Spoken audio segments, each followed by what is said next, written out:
My father threatened to cut my tuition if I didn't attend my golden brother's wedding. But the real shock came when I revealed I was earning more than him. It was the one phone call that changed everything. My father, the man who had barely noticed me for years, demanded I attend my brother's wedding, a wedding I had been deliberately excluded from for as long as I could remember. The reason? It wasn't about family, love, or togetherness. No, it was simply to uphold the perfect image of our family. He threatened to cut off my tuition if I didn't show up, as if I owed them something I could never repay. My mind raced as old memories flooded back. Years of being ignored, overlooked, and belittled in favor of Roman, the golden child. But now, something in me snapped. What would you do if the family that had never seen your worth suddenly asked you to be part of their picture-perfect world, just for one day? Would you play along, or would you finally stand up and reclaim the life you've always deserved? The threat wasn't subtle, it was a dagger cloaked in fatherly duty. If you don't come to Roman's wedding, I'll stop paying your tuition, my father said, his voice cold, calculated, like he was doing me a favor instead of issuing blackmail. That was his version of love, conditional, performative, and always tied to Roman. My heart pounded, not from fear of losing money. I had long stopped relying on them emotionally, but from the raw insult buried beneath his words. After everything, after the years of being invisible at family dinners, forgotten at birthdays, overshadowed by Roman's every mediocre accomplishment, now I was expected to drop everything and smile for the cameras? Why now? Why care whether I showed up or not? The answer slapped me harder than his threat. It wasn't about mate, was never about me. It was about appearances. They didn't want gossip. They wanted a complete picture for the wedding album, a fake unity to parade in front of extended family and friends. My presence wasn't a request, it was a requirement for their illusion of harmony. But I wasn't a prop. I wasn't going to play the background extra in a family narrative that had erased me long ago. I didn't argue. I didn't beg. I simply stared into the phone, holding back a storm that had been building inside me for years. I felt the weight of every time they had chosen Roman over me. The forgotten report cards, the discarded achievements, the empty praise. And now, after all that silence, I was supposed to show up for him? I hung up without a word, because that moment wasn't their sit, was mine. And I was done being their well-behaved secret. It wasn't just the threat that stung, it was the memory of every time I had been made small in my own home. My father's ultimatum didn't come from nowhere. It was merely the latest chapter in a lifelong saga of favoritism that had twisted our family beyond recognition. From the moment Roman was born, I became a ghost in my own house. He was the adorable, chubby-cheeked baby who stole everyone's attention.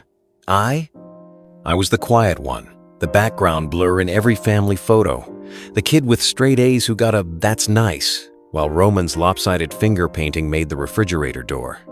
That imbalance wasn't a passing phase. It was a legacy. Roman didn't just grow up spoiled. He was groomed to believe he was superior. He never lifted a finger around the house. Yet somehow he always got his way. When he threw tantrums, dinner plans changed. When he cried, I was blamed. I wasn't just ignored, I was actively sidelined. One year in 3rd grade, I came home beaming with a perfect report card. I did it to my mom like it was a golden ticket. She glanced at it, murmured, "That's good," and then lit up in praise over a ridiculous stick figure dog Roman had drawn. That drawing? It was on the fridge for months. My report card? Buried in the kitchen junk drawer, eventually tossed out like yesterday's mail. It's hard to describe what it does to a child to know you have to achieve greatness just to be tolerated, while your sibling is celebrated merely for existing. So no, my father's threat didn't surprise me. It was just confirmation of what I'd always known. In their eyes, I wasn't a son, I was a placeholder. And for the first time, I was ready to burn that placeholder role to the ground.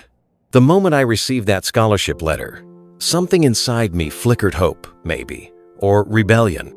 It was an acceptance into one of the most prestigious universities in the country, a dream built on sleepless nights, part-time jobs, and silent endurance.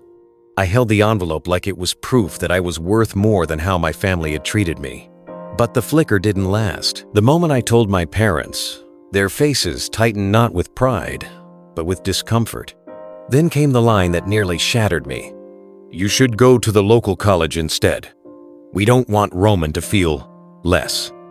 Less? Less than what? I had broken my back for this opportunity. I had clawed my way through every academic challenge alone, without a single helping hand. And now I was supposed to step aside because my success might hurt Roman's feelings? It wasn't just unfair, it was a deliberate act of sabotage. My parents didn't want me to succeed if it meant outshining the one they had crowned years ago as their pride and joy. They weren't worried about my future. They were worried about their narrative, the golden child leading the family, and the forgotten one staying conveniently in his shadow. But I wasn't going to play that role anymore. So I lied. I looked them straight in the eye and said I'd go to the local college, but only if I could live in the dorms. They agreed, smug in their victory, thinking they had reined me back in. What they didn't know was that I had already enrolled in the prestigious college out of state. I packed my bags, told them I was heading to the local dorms, and disappeared into a future they never believed I deserved. And for the first time in my life, I wasn't scared I was electric. They wanted to clip my wings. I chose to fly anyway. Living a double life wasn't easy, but it was worth every second. While my parents believed I was tucked away in a modest dorm room just an hour from home, I was actually across the country, walking through ivy-covered halls and attending lectures from some of the brightest minds in the world. The prestigious university had offered me a partial scholarship, and I scraped together the rest using the tuition money my father still sent, oblivious to the truth. Some might call it deceit. I called it survival. Every day I woke up in that campus apartment, I felt the weight of generations of neglect lifting off my shoulders. For once, I was in a place where no one knew me as the lesser son. I was just Jonas the student, the achiever, the man building a life on his own terms. And I excelled. Not just academically, but personally. I grew into someone I almost didn't recognize, confident, driven, free. But freedom came with a price. Every holiday, I had to lie. Every phone call was a performance. I visited home once or twice a year, spinning stories about my local classes and new campus friends. It was exhausting, but I refused to give them the satisfaction of knowing how well I was doing. I wanted them to stay in the dark, clinging to the illusion they had manipulated into existence. The best part? I graduated early 2 years instead of 4 thanks to the accelerated program they didn't know existed. Right after, I landed a 6-figure job in a financial firm that actually valued my work ethic and intelligence, not just my last name. And still, my father kept sending money. I didn't stop him. I didn't feel guilty. It wasn't just payback, it was poetic. They had tried to chain me to Roman's shadow. Instead, I stepped into the light. And I didn't need their permission to shine. Then came the call that cracked everything wide open. I was sipping coffee on a quiet Sunday morning, sunlight spilling across my apartment floor, the kind of peaceful moment I used to dream about when I lived in that suffocating house. My phone buzzed.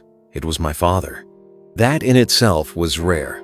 He never called unless it was about Roman. I hesitated before answering, already bracing for the manipulation. "Roman's getting married," he said, his tone overly casual. "We want you home, a few days early to help with preparations." I nearly laughed out loud.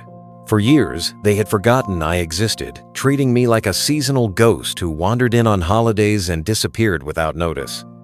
I'd given them every reason to suspect I didn't care anymore, and they never bothered to ask why.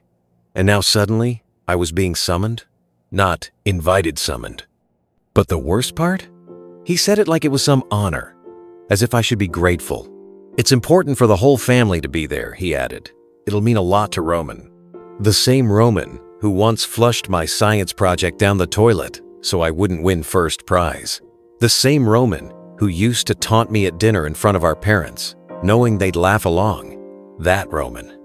I sat in silence, letting his words sink in. My heart pounded not with anticipation, but with dread. There was a time I would have done anything for their approval. But now, the idea of stepping back into that house, smiling next to people who had never seen me, It made my skin crawl. Part of me wanted to believe maybe this was a turning point. Maybe they were trying. Maybe, just maybe, they missed me. But I knew better. This wasn't about reconciliation. This was about appearances. They didn't want me there because they loved me. They wanted me there because empty chairs at a wedding spark questions, gossip, whispers. And they couldn't have that, could they? I stared out the window, my hand tightening around the coffee mug. They wanted a picture-perfect family, but I was done playing the extra in someone else's fairy tale. Not this time. I didn't respond right away. I let my father's request simmer in the silence, unanswered. But I knew it wouldn't end there, and I was right. Within hours, the texts began. First from my mother, dripping in faux warmth and guilt. "Jonas, are you really going to miss your only brother's big day? Roman would be heartbroken. You only get one family. One family." That line hit me like a slap. Where had that sentiment been when I was begging for attention? When my achievements were tossed aside like trash, while Roman's every breath was celebrated. Now, suddenly, I mattered because I was useful. Because my absence would ruin their little showcase. I responded with a single message: "I won't be attending." Then came the real storm. My father called again, his tone shifting from forced affection to barely contained fury. "You're being selfish," he barked. "Ungrateful. If you don't show up, we're done paying your tuition. Don't make me pull you out of school." I almost choked on my laughter. That was their big weapon? Pulling me out of a college I hadn't set foot in for 3 years? I wanted to tell him.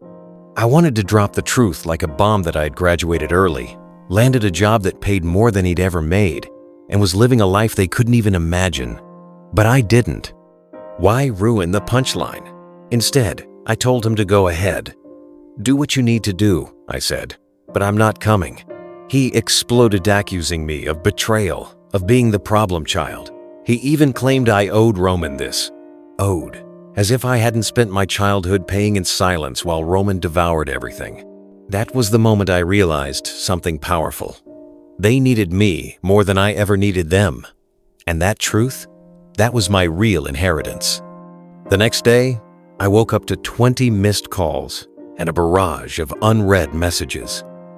But it wasn't concern, it was desperation. I ignored them all. For the first time in my life, I felt untouchable.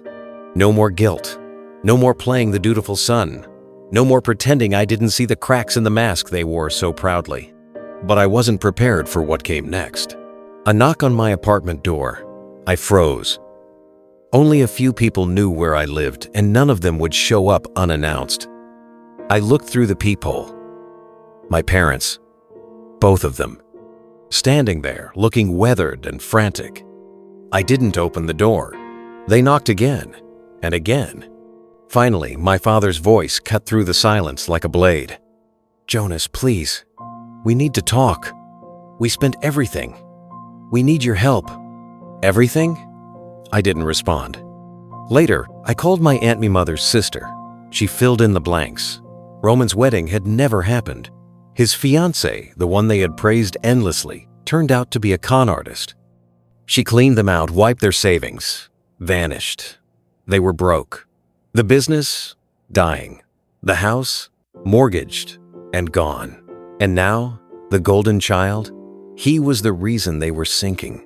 Suddenly, their frantic calls, their emotional pleas, they all made sense. They didn't want me back. They wanted a lifeline. But I wasn't their lifeline. I was their consequence. I stared at my phone, my mother's name flashing again and again. I let it ring. Then I blocked the number. This wasn't revenge. It was survival. And this time, I chose me. I thought blocking their numbers would be the end of it, that I'd slammed the door shut for good. But toxicity has a way of seeping through cracks you didn't even know existed. 3 days later, I came home from work to find Roman standing at my front door. His eyes were bloodshot, his clothes wrinkled, and for the first time in our lives, he looked small. "Jonas," he said, voice trembling. "Please." I didn't know who else to turn to. I didn't say a word. I just stared at him, the brother who had tormented me through childhood, who stole my things, who turned every family gathering into a reminder that I didn't belong. Now he was here, looking like a shadow of himself. "They're blaming me," he said, his voice cracking. "Mom and Dad, they say it's all my fault, that I ruined everything." I couldn't help it, I laughed. A bitter, hollow laugh that echoed down the hallway. Roman flinched.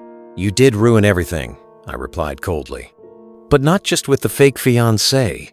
You ruined every birthday I ever had. You made sure I felt invisible. And now you're here, asking me for what? Sympathy? No," he whispered. "I miss having a brother." That word brother landed like a slap. "You don't miss a brother," I said, stepping closer. "You miss a fallback plan. You miss being rescued. But I'm not your savior, Roman. I'm not your punching bag anymore either." He begged. He cried. He dropped to his knees. I didn't feel triumphant.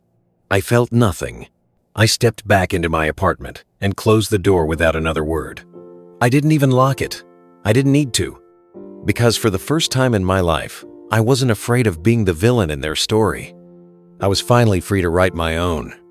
For the first time in years, silence filled the space where chaos used to live. I stood behind the closed door, listening, half expecting Roman to scream, bang, demand to be let in like he always had when things didn't go his way. But there was nothing, just quiet. Heavy, final. I thought that was it. I thought they'd finally give up. But I underestimated how desperate people become when they've lost everything, especially the ones who never believed they could fall. 2 days later, I opened my apartment mailbox and found a handwritten letter, no stamp, no return address. Inside was a note from my mother, scribbled in shaky penmanship. "We're living in a trailer now. Your father is sick. We have nothing left. Please, Jonas, please come home." Home? What home? The place where I was ignored, belittled, erased. She hadn't written to apologize. Not once did the word sorry appear. No acknowledgement of the years they discarded me. Just a plea transaction, really. As if blood alone was reason enough to forget everything. I folded the letter slowly, stared at it, then dropped it into the trash. Some wounds don't heal because they were never treated, just buried. And now that they were the ones bleeding, they expected me to forget the scars they left behind. Not this time. Their house was gone. And with it, so was any illusion that it had ever been a home to me. I thought the letter was their last attempt to key it. Desperate whisper from a broken past. But desperation doesn't go quietly. The knock came late one evening, just as I was settling into the rare peace I'd fought so hard to earn. I looked through the peephole and my blood ran cold. It was them. Both of them. My parents. Patrick and Marinon's towering figures in my life, now barely recognizable. My father looked gaunt, hunched beneath a worn coat that probably hadn't seen a dry cleaner in years. My mother clutched a purse like it held the last pieces of their pride. I didn't open the door. Instead, I watched them knock, hesitate, whisper something to each other, then knock again. And then my father spoke, his voice cracked, nothing like the man who once barked commands across the dinner table. "Jonas, we're your parents. We made mistakes, but we're still your family. Doesn't that mean anything?" Family. That word. It used to shatter me. Now, it meant nothing. I opened the door only slightly, just enough for them to see my face, my calm, my resolve. "You're not my family," I said, voice steady. "You made that clear a long time ago. You don't get to come back now because your golden boy turned to rust and the fantasy burned down with him." My mother's eyes welled up, but I didn't flinch. "You gave everything to Roman.